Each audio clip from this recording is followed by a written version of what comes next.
Friends, welcome to கவிதாசmayalarai. இன்றைக்கி நம்ம பார்க்க போகிறது நல்ல ஒரு ஹெல்தி டேஸ்டி ஸ்பெஷல் சட்னி, வல்லாரை சட்னி. வல்லாரக்கீரை மோஸ்ட்லி எல்லாருக்கும் தெரியும். நல்ல ஒரு சத்தான கீரை. கீரையில் இருக்க அத்தனை சத்து இருக்குது. கூடவே இதோட மருத்துவ பயன்கள் என்னென்னு பார்த்தா, ஞாபக சக்தியை அதிகப்படுத்தும், உடல் சூட்டை தணிக்கும், ஹீமோக்ளோபினை அதிகப்படுத்தும். ஸோ குழந்தைங்களுக்கெல்லாம் இதை அடிக்கடி அமைச்சு கொடுக்கறது ரொம்ப நல்லது.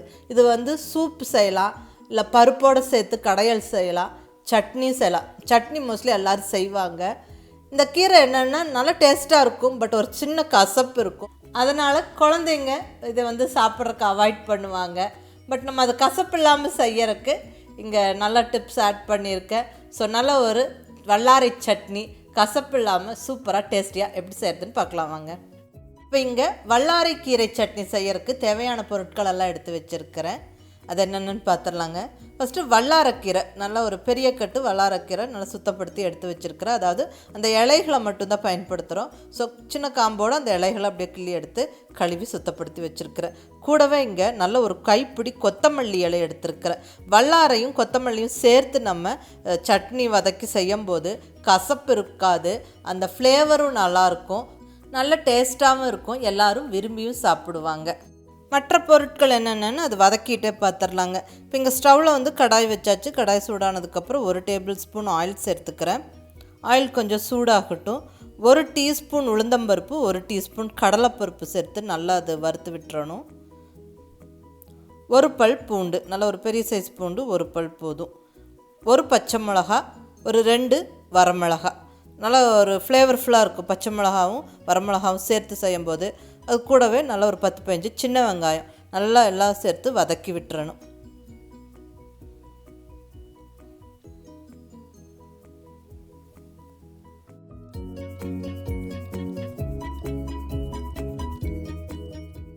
புளிப்புக்கு வேண்டி 1 பெரிய தக்காளி, நல்லா பழுத்த தக்காளி, நாட்டு தக்காளியாக இருந்தால் ரொம்ப நல்லது. நல்லா கொஞ்சம் பெரிய பெரிய பீசஸாகவே கட் பண்ணி போட்டு நல்லா வதக்கிடலாம். எனது நல்லா வதக்கி அரைக்க போகிறோம்.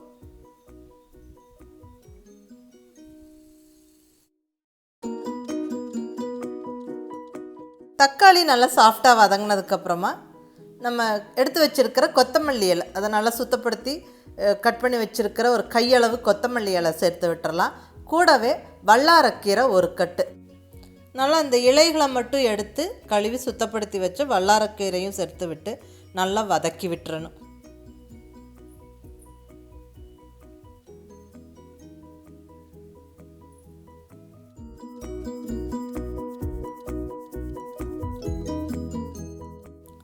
அடுத்தது நல்லா 2 டேபிள் ஸ்பூனுக்கு துருவின தேங்காய் சேர்த்துக்கலாம்.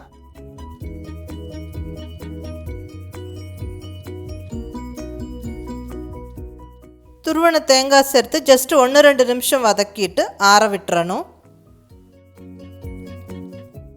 நம்ம நல்லா ஆற விட்டு மிக்ஸி ஜாரில் சேர்த்து நல்லா சட்னி அரைச்சிக்கணும். அதுக்கு முன்னாடி தேவையான அளவு உப்பு சேர்த்துக்கணும். நான் இங்கே தேவையான அளவு கல்லுப்பு சேர்த்துக்கிறேன். தண்ணி நிறையா விடாமல் இப்படி கெட்டியாக கொஞ்சம் அரைச்சிக்கிட்டால் நல்லாயிருக்கும். இட்லி தோசையோடு தொட்டு சாப்பிடவும் நல்லாயிருக்கும், இல்லை சாதத்தோடு நல்லா துவையல் மாதிரி வச்சு சாப்பிடவும் நல்லாயிருக்குங்க.